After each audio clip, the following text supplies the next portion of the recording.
সূৰ্য উঠা দেই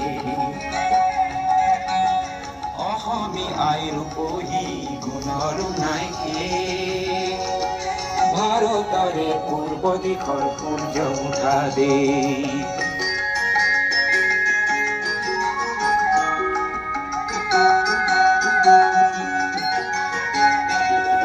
গোটেই জীৱন বিচাৰিলে অনেক দিৱস ৰাতি